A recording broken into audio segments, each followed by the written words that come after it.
Hello everyone, I'm Altaf. I'm the founder and CEO of Snaptrude, and today I'm going to be presenting how we are fixing the design workflow, which for the real estate industry, and why it is high time that it has to be fixed.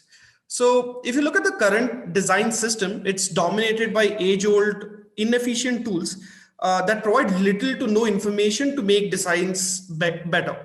Moreover, these tools are known to be non-intuitive. They take months for anybody to actually learn them and deploy them in an office. And they lack interoperability. Then none of the tools actually talk to each other that well.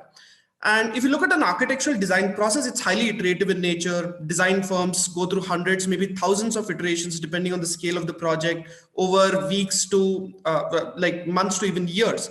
And in this kind of a scenario, any broken system as a flywheel leads to manual errors and inefficiencies creeping into the system, leading to design delays, project delays, and even inefficient buildings being constructed.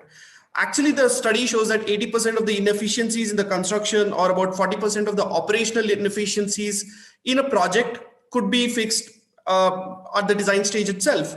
And in fact, the entire architectural community has come together very recently, criticizing the monopoly, Autodesk, for their tools like Revit, etc., that lack innovation and have stymied the entire industry over the last 2 decades itself. So in this segment, Snaptrude actually helps design teams go from literally hand sketches and helps them give insightful data and meaningful information to make better designs and make sustainable buildings right from the onset of the design phase itself.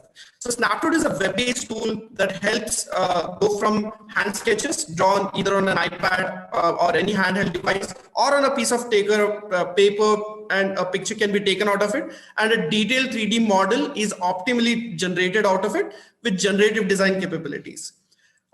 Snaptrude actually fits extremely seamlessly into the existing ecosystem. Not just the building information model which is created can be exported to the existing BIM tools like Revit, ArchiCAD, etc. Even render tools are supported in even the data which it generates, like bill of quantities, occupancy analysis, climate data, etc., can be exported to other tools for further procurement or other application. So currently we have over 1 million square feet gets modeled on Snaptrude every month by over 1,300 users in US, Europe, and India. So we have a diverse set of users ranging from builders who use Snaptrude for feasibility studies and master planning, to architectural firms for concept to even detailed schematic studies, to commercial interior firms for test fits and presentation models. We not just the product which we are trying to revolutionize, even the team. We have a solid team which comes from a lot of experience, as well as research engineers who are young as well. So we have executives who are from Infosys and ex-Autodesk, and we have raised our seed round from Axel Partners and Brigade Group. Thank you very much, Altaf. Yeah, great. Thank you very much. Can I ask our jury members to come back and share the screen? Perfect. Please, jury members, who got the first question? Trista, maybe? Sure. How would thank you for that. How would you quantify the ROI to your customers, and how does that feed back into your pricing strategy, and how does that compare to other design tools that are out there? In terms of the ROI, we are marking on 2 main criteria. One is we help people reduce the number of iterations they go through in a typical design implementation, and the time taken for each iteration. For some of the clients whom we have worked with, they've shown 70 to 80% efficiency in terms of the pace at which they can deliver those designs, and more designs they can deliver based on the efficiency which they are able to deliver. This is the ROI which we have shown. And in terms of the pricing strategy, compared to other tools like SketchUp, Revit, we are priced about $500 annually per user, and we do offer a monthly subscription as well for people who want to try out for a smaller amount of time. I'm a little concerned about your go-to-market, because this is highly fragmented, just like real estate and construction. And also what you're doing is you're not just targeting one segment, which is architects, you're also targeting builders, so which are 2 very different segments in terms of reach. How are you trying to tackle that problem?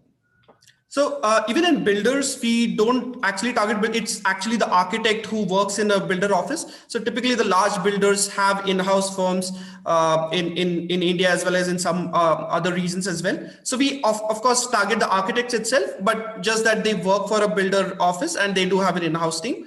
And in terms of a GTM strategy, currently most of our users have come through a lot of organic medium, which we have been like a lot of good product marketing content has helped us do this. That has made sure that the CAC for us is not very high. However, on a long-term strategy, when we are entering US very actively, we are looking at having a partnership model. We are already in discussion for a UK-based company for us to take us into the UK market, and an inside sales team plus some content strategy is what we want to target for the small and the medium mid-market segment to begin with. Would your pricing work out to have a direct sales or inside sales model for mid-market?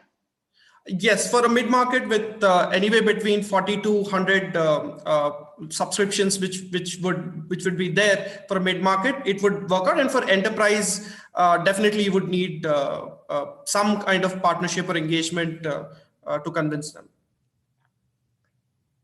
Yeah, definition of mid-market is a little rich. Mid-market would be much smaller than that, but in any case, I think there's a big enough market there.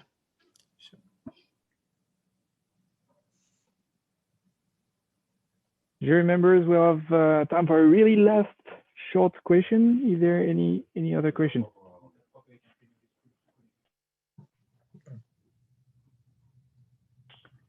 Great. So thank you very much, Altaf.